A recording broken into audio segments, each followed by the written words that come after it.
സ്വർണ്ണക്കള്ളക്കടത്തിനെ സംബന്ധിച്ചും രാജ്യദ്രോഹ പ്രവർത്തനങ്ങളെ സംബന്ധിച്ചും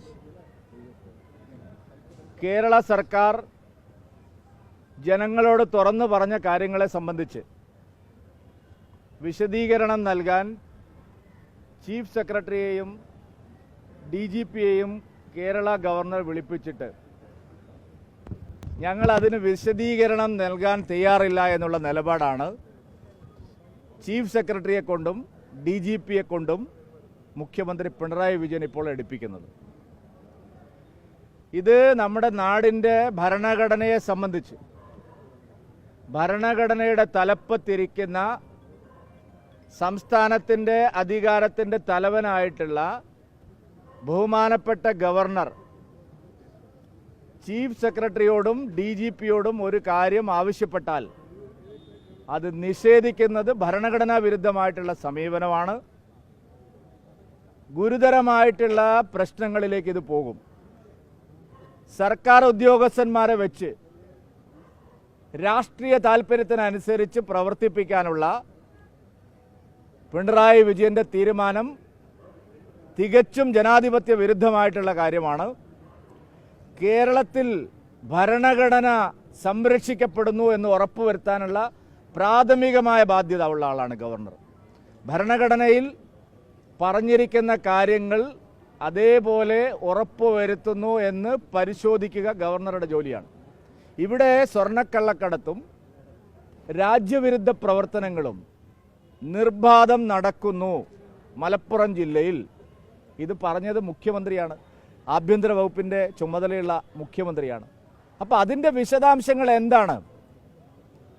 ഇവിടെ രാജ്യത്തിന് തന്നെ ഭീഷണിയാവുന്ന തരത്തിൽ ഫോൺ ചോർത്തൽ നടന്നിരിക്കുന്നു. അപ്പോൾ ഇതിനെപ്പറ്റി വിവരം അറിയാൻ ഗവർണർക്ക് ബാധ്യതയില്ലേ? എന്തുകൊണ്ടാണ് ഗവർണറുടെ ചോദ്യങ്ങളിൽ നിന്ന് സർക്കാർ ഒളിച്ചോടുന്നത്? മുഖ്യമന്ത്രി പൊതുസമൂഹത്തിന് മുമ്പിൽ പറഞ്ഞ കാര്യങ്ങളിൽ നിന്ന് ഇപ്പോൾ പിന്നോക്കം പോവുകയാണോ? രാഷ്ട്രീയ പ്രേരിതമായ കാര്യങ്ങൾക്ക് വേണ്ടിയാണോ മുഖ്യമന്ത്രി നിലപാട് പറഞ്ഞത്? അതല്ല ശരിയായ നിലപാടാണ് മുഖ്യമന്ത്രി പറഞ്ഞതെങ്കിൽ എന്തുകൊണ്ടാണ് അത് ഗവർണറോട് വിശദീകരിക്കാൻ കഴിയാത്തത്? അതുകൊണ്ട് ഈ കാര്യത്തിന് മുഖ്യമന്ത്രി ഉത്തരം പറയണം.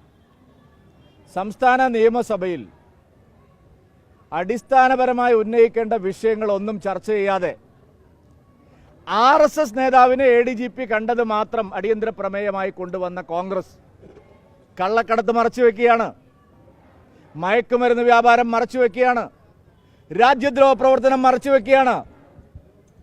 ഇവിടെ ADGPക്കും അതുപോലെ പൊളിറ്റിക്കൽ സെക്രട്ടറിക്കും മുഖ്യമന്ത്രിയുടെ ഓഫീസിനുമെതിരെ ഉയർന്നു വന്ന പ്രധാനപ്പെട്ട ആരോപണങ്ങൾ സ്വർണ്ണക്കള്ളക്കടത്തുകാരെ സഹായിക്കുന്നു എന്നുള്ളതാണ്, ഹവാല ഇടപാടുകാരെ സഹായിക്കുന്നു എന്നുള്ളതാണ്, ഡ്രഗ് മാഫിയയെ സഹായിക്കുന്നു എന്നുള്ളതാണ്. എന്തുകൊണ്ടാണ് അടിയന്തര പ്രമേയത്തിൽ ഈ വിഷയങ്ങളൊന്നും വരാത്തത്?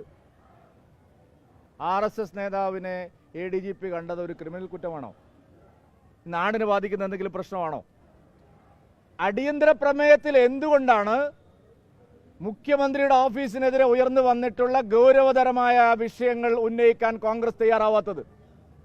രാജ്യദ്രോഹ പ്രശ്നങ്ങൾ എന്തുകൊണ്ട് അടിയന്തര പ്രമേയത്തിന് പാത്രമാവുന്നില്ല? സ്വർണ്ണക്കള്ളക്കടത്തിന് മുഖ്യമന്ത്രിയുടെ ഓഫീസ് സഹായിക്കുന്നു, ADGPയും പൊളിറ്റിക്കൽ സെക്രട്ടറിയും സഹായിക്കുന്നു. ഇതെന്തുകൊണ്ട് അടിയന്തര പ്രമേയത്തിൽ വരുന്നില്ല?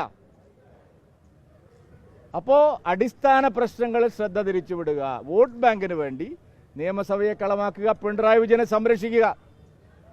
പിണറായി വിജയന് രക്ഷാകവചം ഒരുക്കുന്ന പ്രതിപക്ഷ നേതാവാണ് കേരളത്തിലുള്ളത്. ഇത് ശരിയായ നിലപാടല്ല.